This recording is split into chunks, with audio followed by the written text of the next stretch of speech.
저는 4, 5년 전에 이번처럼 큰 폭우가 와서 아산 하천 물 범람했을 때 겪었던 일입니다.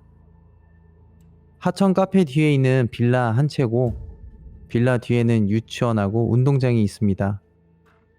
집에서 창밖을 보면 산책하는 사람들, 카페가 있고 현관문을 열고 창문 밖을 보면 애들이 노는 풍경을 볼 수 있는 위치입니다. 유치원하고 빌라 사이는 사람 하나도 끼어 들어가기 힘들 정도로 좁고요. 시멘트와 초록철망으로 막혀 있거든요. 제가 워낙 공포 라디오를 좋아해서 틀고 소설을 읽고 있었습니다. 제 기억에 새벽 1시쯤이었고 한참 비가 와서 건물 안에 나갔다가 안 오신 분들도 많고 무엇보다 한적한 카페라 일찍 문을 닫아서 아무도 밖에 없었고 집주인 할아버지도 그해 겨울쯤 돌아가셔서 병원에 가 계신 걸로 기억합니다. 또한 작은 빌라 한 채라 관리자가 없고요. 아무도 없어야 할 시간이었지만 창문 밖에 갑자기 돌아다니는 발소리가 들렸습니다. 빗소리랑 동시에 흙 밟는 소리, 중간중간 우산에 비가 튕기는 듯한 소리까지. 이 근처 사시는 주민이신가? 여기는 무슨 볼일이 있길래 왔지? 차도 끊겼고 마트도 없고 편의점도 닫혀서 근처에 아무것도 없는데 근데 그 발소리가 자꾸 제 방 창문 앞 카페 쪽 창문에서 계속 어슬렁거리는 소리가 나는 거예요. 저는 1층 건물이고 낮은 1층이라 밖에서도 창문을 열고 들어올 수 있는 가능한 높이입니다. 그래서 창문 잠금 장치를 잠갔는지 확인했고요. 무서워서 침대로 급하게 돌아왔어요. 저는 워낙 잘 불을 안 켜고 지내는 올빼미 인간이라서 그때도 불을 안 켜고 공포 라디오를 틀고 있었거든요. 발소리를 듣고 창문 확인할 때 공포 라디오도 멈춰놓은 상황이었어요. 혹시라도 인기척이나 소리를 듣고 강도일지도 모르니 들어올 수도 있다는 생각이었거든요. 무서워서 덜덜 떨면서 침대에서 웅크리고 있었고 계속 창문 밖은 누군가 돌아다니는 소리가 들리자 멈추고 다시 자박자박 돌아다니는 소리가 들렸습니다. 그렇게 체감상 10분 이상은 그랬던 것 같아요. 조용하길래 갔나? 했거든요. 근데 누가 제 문 앞을 돌리는 소리가 들렸기 때문에 아무도 집에 올 사람이 없어서 더더욱 무서웠습니다. 옆집은 공실에 반대 옆집은 혼자 사시는 아저씨 초저녁에 얼큰하게 마시고 노래 부르시다가 주무시는 소리가 들렸기에 누군가 문 열 일이 없다고 생각에 강도인가 싶어서 112를 누르려다가 그때 창문에서 발소리가 들리더라고요. 덜덜 떨리는 창문 밖에 발소리가 들렸다가 유치원 방향에서 비닐 같은 게 뒤적거리는 소리가 들렸다가 반복이 됐어요.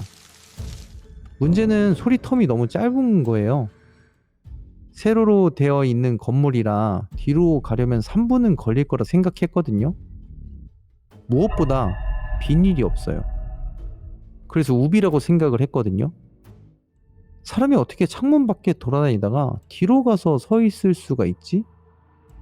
라는 생각이 들어서 더 혼란에 빠졌고 어머님께 문자로 나 무서워 누가 왔다 갔다 해 나 무서워 어떡해 빨리 집에 와줘 했지만 거기 지금 못 들어가 물이 범람해서 차가 잠기고 다리가 잠겨서 나가도 위험하고 들어올 수도 없어 너 절대 나오지 말고 안전하게 건물 안에 있으라고 하더라고요.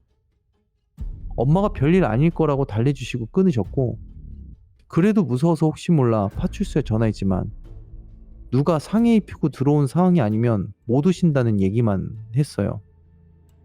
그날은 잠도 못 자고 덜덜 떨다가 새벽 4시 20분쯤 시계를 보고 그때는 소리가 안 나서 힘겹게 잠들었던 기억이 납니다. 나중에 어머니랑 맥주 마시면서 얘기하다가 어머니가 너 그때 누가 밖에 돌아다닌다길래 집주인한테 연락해서 물어봤거든? 그때 아무도 돌아다니지 않을 거고 그럴 사람도 없다면서 잘못 들은 거겠지 라는 식으로 말씀하셨다는 거예요. 어머니가 빌라 이웃 이모한테 들은 게 이 빌라 앞에 제 창문 쪽 근처에 40대 남성이 죽은 사람이 있다는 얘기를 들었고 사유가 월세가 없어서 못 낸다. 배째라는 식으로 억지 부리다가 칼부림이 났다고 합니다. 그럼 그 소리의 정체는 사람이 아니라 그 아저씨였을까요?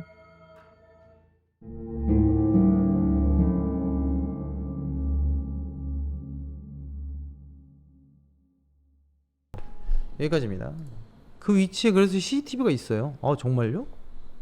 봤어요? 살인사건 후에 생겼대요. 아 진짜? 무섭다 근데. 근데 그런 게 있대. 진짜로. 계속 행동을 반복하는 거. 그럼 비닐봉다리를 만지는 건 그 아저씨가 칼을 찾기 위해서 이렇게 뒤적뒤적거리는 거였을까? 또 누군가를 죽이기 위해서? 여러분들 집 앞엔 아무도 안 죽었나요? 그럼 그 상태에서 저희가 이야기를 좀 직역을 해보면 이 빌라는 아예 사람이 돌아다닐 수 없을 정도로 물이 범람했기 때문에 사람이 있을 수가 없는 거네요. 사실상 폭우였기 때문에. 그죠? 이 두 가지 예시 중에 귀신이어도 문제가 되는 거지만 정말 그 폭우를 이용해서 범죄를 저질러려고 했던 사람이었어도 엄청 무서웠을 것 같긴 해요. 그러면 CCTV 확인은 해보셨나요? 동의서가 있어야 된다고? 미성년자세요? CCTV 확인하는데 동의서가 있어야 된다고? 사건 도구 딱 보니 그러면 안 되지. 그리고 창문 쪽하고 유치원 쪽에서 번갈아 들린 비닐 긁는 소리가 인간이 낼 수 없는 속도예요. 혼자이면 할 수 없는 속도였던 거네요. 그러면 귀신이거나 2명 이상이었을 수도 있다는 거네. 그리고 나서 파출소에 신고했지만은 직접 침입이 없으면 출동을 못 한다는 말이 이게 사실상 누가 맞아야지만 출동할 수 있다라는 게 좀 약간 좀 아쉽긴 하네요, 정말로. 이상한 소리가 나고 나서 이제 한참 지나니까 바로 그 창문 근처에서 칼부림으로 죽은 남성이 존재했다. 혹시 그날 이후로 겪어본 비슷한 일을 겪은 일은 없나요? 또 그런 비닐이나 걷는 소리가 들렸다든지 밤에 누가 발망치라고 하다가 쿵쿵쿵. 자, 사연 신청은 방송국 홈 게시글에 링크를 통해 팬카페, 구글폼, 디스코드로 사연을 신청해 주신다면 언제든지 참가하실 수 있습니다.